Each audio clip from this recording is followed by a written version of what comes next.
I'm Rick Zamperin, and welcome to the CHCH Newsmakers podcast. 2026 is an election year for hundreds of municipalities across Ontario, including Burlington. And there's one person in particular who has made their intentions known that they are going to be seeking the mayor's chair in that city. And that person is our guest today, Ward 2 Councillor in Burlington, Lisa Kearns. How are you? I'm terrific. Thanks for having me. So we're not allowed, because of the rules of electioneering, that begins on May 1st when the campaign officially begins, or the papers can officially be submitted. So we're not going to get into the nitty-gritty today in terms of policy and what you'd like to see, but I do want to ask you about, the mindset of running for the mayor's seat. First off, why are you thinking about doing this? Thank you. The mayor's seat really is about leadership style and the way that will shape the future of Burlington. And I think we've got a good foundation now, but Burlington really is at a pivotal point where we want to make that vibrancy piece, that investment, that strong fiscal management and that community connection, really strong themes that we see in the next term of council. And I think the only way to do that is through a shift in leadership. Why do you think Burlington's at a pivotal point now? What's happening? So we've been the same council for 8 years. And like I said, we've done some good work. We're starting on a solid foundation, but we definitely can become stagnant, and it's time to really take that next step and unlock how much incredible potential we have in Burlington.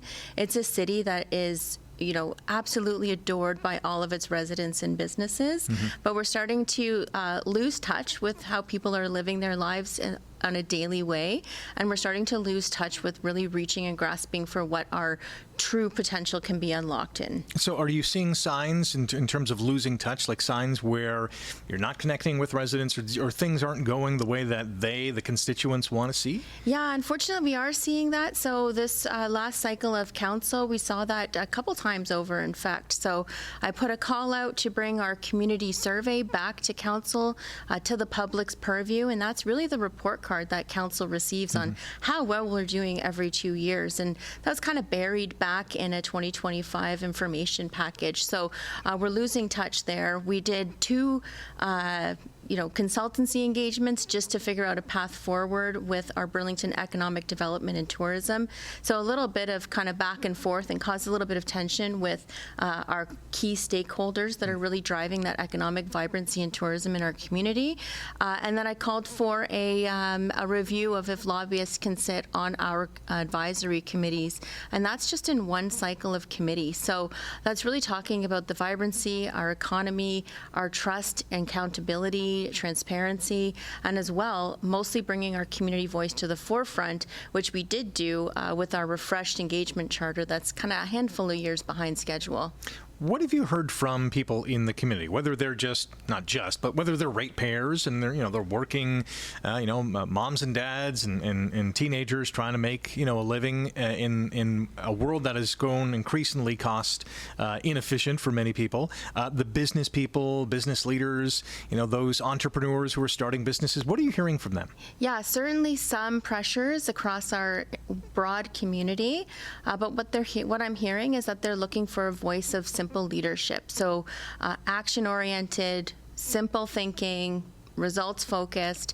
That's really what they want to see. They would like to see an end to any type of impediments to getting success going, right? So whether it's a building permit or issues in that kind of a department when people want to bring their vision to life in our community, whether it's residents, wanting to see more out of how they're represented across the city. It's really, we're good, but I really believe with everything in my bones and my body that we can be absolutely great, and we're right on that doorstep with some change. I give anyone who runs for public office a lot of credit because it's not easy. As you know, I mean, you're a city councillor, you know how elections work, the pressures that go with it. Running for mayor is something a little bit different because, it's the city's top job. Did you struggle with the decision? Were you kind of nudged toward that? Tell us about the process. Yeah, well, first of all, I kept waiting for some big sign, but it was a series of of many little signs that I appreciated. And as I canvassed our broader community, I reached out to our business leaders. I reached out to our compassion and charity leaders across the city. I reached out to political leaders, all asking, hey, this isn't necessarily my life's path with myself driving it as a momentum, but, is anyone here looking to step up? And the response that I received and the momentum that I'm feeling still is that I would often hear, well, no, because we're waiting for you to put your name in. So I announced in late March my intentions. I had inklings from the fall, but I wanted to do my diligence as I do with everything.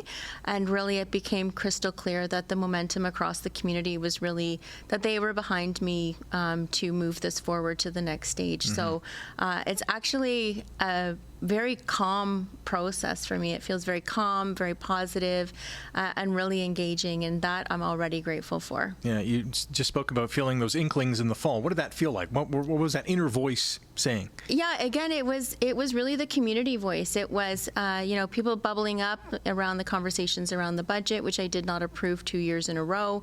It was people saying, things are starting to look a little bit rough around the edges. What can we do to kind of elevate where we are in this really special place, on Lake Ontario's shore? And it was just small things like that that continued to grow into an undeniable momentum. And in politics, you often hear people kind of saying, oh, yeah, you'd be great, and they're fluffing up your ego. You hear that a lot, but those were not the conversations I was hearing. It was, oh, I think you would be really good, and I will. I will door knock. I will help with this. I will do key elements of a campaign on a volunteer basis. And those are people that are not affiliated with my professional role whatsoever. These are people that are truly looking for that leadership style that will bring our community together even closer and, again, pull that potential right out of Burlington and absolutely blast it off. We're so special. Yeah, that must have been like a solidifying, in unison voice from the community to say, hey, we can do this and we're going to help you do it. Yeah, and we saw that at my informal campaign launch, which was simply a sharing of an intention to run. Many people do that.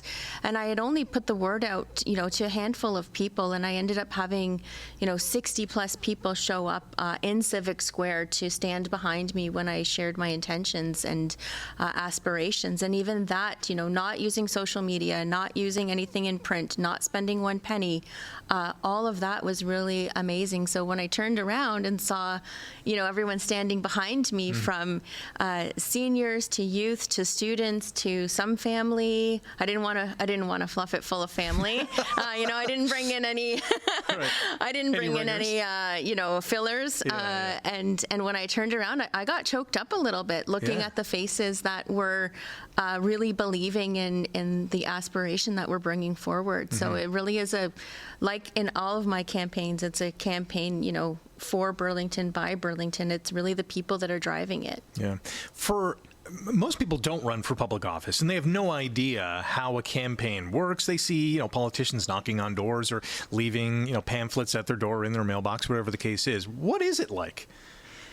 Well, first of all, if it's not fun for you, you should probably change your plans. Okay. So first and foremost, have fun, be positive, and be proud of whatever you've done after the final ballot is cast. So some of the things in the past that have been really valuable for me is that I create a space for anyone who wants to help, including individuals who are neurodiverse. They find great value in being engaged in the political process just by folding flyers, which is a task that is value-driven for them. So finding ways that you can allow people to be plugged into the political conversation in a way that works for them is probably my most important task in the whole thing. Winning will be great. I can tell you I will be unbothered if I am not successful, and I think that that's a really great way to set out your intentions for the very end, is more about what can we achieve in this window and not just focus on the finish line. So that's what we're going to do. I am going to be working really hard to show a lot of behind the scenes, because I think that that's a bit of a mystery that needs to be unlocked, and especially for women, newcomers, marginalized community members that may feel excluded from the political process because current incumbent standing politicians keep that process closed. So they don't say, oh gosh, it's midnight and I just finished my normal job. Here I am, putting stickers on door hangers. Like, we need to kind of bring that stuff out into the light. What I can say is really surround yourself with a lot of great people. First and foremost, have that important conversation with your family, because your family is just as much a part of the campaign as you are. And then I would say key thing is to just stay true to who you are and don't pretend to be the candidate that you think people want. They want you for exactly what you are. Yeah. And, there's money to be raised. There's logistics to go through. I personally, I've already thought of it like a little mini business. Like, it will have a very significant budget. It's set up with like a CAO, which is a campaign manager, a project manager to keep everybody on task. It has all its departments in below it: logistics, operations, marketing and media, outreach, engagement, etc. Finance, of course, is the most important. That's Grandma's job. So Grandma's come back for a third time to help me run the finances, which I'm grateful for. And yeah, it's just about having fun, but thinking of it as like a little mini entrepreneurial business, because that's really what you're doing. So for those following along on the journey, you will see me opening up those doors and inviting people into the process itself, so that in 4 years, if they were shy today, hopefully they're empowered then. Right. You have clearly run a successful campaign when it comes to getting a seat at City Council. Do you expect the mayor's election to be next level or more difficult? How do you see it? I don't see it very differently. I just see it as a wider constituency. So all of the same fundamentals and values will hold true. So that is, going into all of the different areas, which we did in Ward 2, including areas that are often times with lower voter turnout, like our co-ops, like our more struggling areas. They don't have time to work 3 jobs, try to get food on the table, and then fully engage in the civic process. But they still have a very important voice. So we still canvassed there. So canvassing to seek out the voices to help shape the city is just as important as seeking out voters and capturing that get out to vote piece. I think it will just be bigger. We've got 48 neighborhoods already identified with neighborhood champions. We're going to put a call out for some of those additional neighborhood champions for a big training session that's happening at the end of the month. We're going to do the biggest door knocking blitz Burlington has ever seen on May 2nd. And I think that's going to speak to the efficiency that is of true value to me. So I don't think people should expect to see me physically at each door. I think that a true leader builds themselves up by surrounding them with people who are advocates, who are dialed in, locked in, and empowered to help make the changes and the decisions that people are asking for. So that sort of community champions team will funnel up and roll up into our strategies, into our conversations, into our policy platforms. So thinking about it that way, I don't feel nervous or overwhelmed by the upcoming process. We've been planning for a little while now with an incredible campaign team. We have people who have worked on the most successful campaigns I've ever seen. You'll know about those later. We won't disclose that now. People who are just completely top of their game, again, fully removed from City Hall. No one at City Hall is allowed near my campaign whatsoever. I think that having that division of responsibility and not using undue influence is a really important personal value to me. So I think that you're going to see some pretty exciting things that you've never seen in a Burlington mayoral campaign. Like, we don't even know if we'll have a campaign office at this point. Interesting. But we definitely know that we'll be in your neighborhood. Yeah. How much does something like this cost? So we don't have the final numbers yet. The calculation is a dollar value. It's usually a cent value, actually, per person in the population. But I think that we're aiming at a good target at about $100,000 to $120,000. So we're going to be doing grassroots fundraising. We know how difficult times are for people right now. So like always, I'll run a very frugal campaign. In my 2022 campaign, we were super frugal that when we did do a campaign event, I said, hey, if anybody is here on the premise that they're here to be asked for any money, we have a local charity, Dare to Be Youth, just down the hall with their table set up. So please, can you go and support youth empowerment instead of this campaign? Because we have enough that we don't need anymore. We would just be wasting it. So either keep it in your pocket or please go give it to a charity. Nice. You're a woman. We've heard so many stories about, I got a point here. We've heard so many stories about women in politics and how people who are attacking them or putting them down, where do you stand on that in terms of how you break through and how you make people realize that you're a person, you're a leader, you want to be the next mayor? Yeah, so that's a conversation that I respect deeply for each individual that has had that individual experience. I have had those experiences as well. I've kept them and dealt with them personally in my own way. I don't want that to be a full narrative in this mayoral campaign. I think that it's a narrative that is kind of something that can sit aside of what the community is really asking for, and it clouds that true, deep conversation around trust, integrity, accountability, responsiveness, engagement. And I think that I've had those experiences. When I first was elected in 2018, my house was fully broken into and smashed through, and the only thing stolen was my camera and my SD card. So, I mean, that was certainly not your traditional smash and grab. That was a little bit different. And I've also had an candidate write something terrible about me and circulate it on inauguration. They won't admit to it, of course, but again, I think I'm more of the mind and of my personal upbringing is that I kind of deal with my stuff in private, keep my head up, and keep moving on for the people that I'm serving. I think it will be a valuable tool more so than that piece around focusing on the toxic and those issues. I think it'll be a more valuable tool if I can bring, as you mentioned, women in and show them how to run a campaign. How am I doing time management while having 2 kids in school, 2 dogs, a household to be responsible for? Of course, I have a very helpful partner. My husband is very good at sharing all the chores. No, he is not for rent.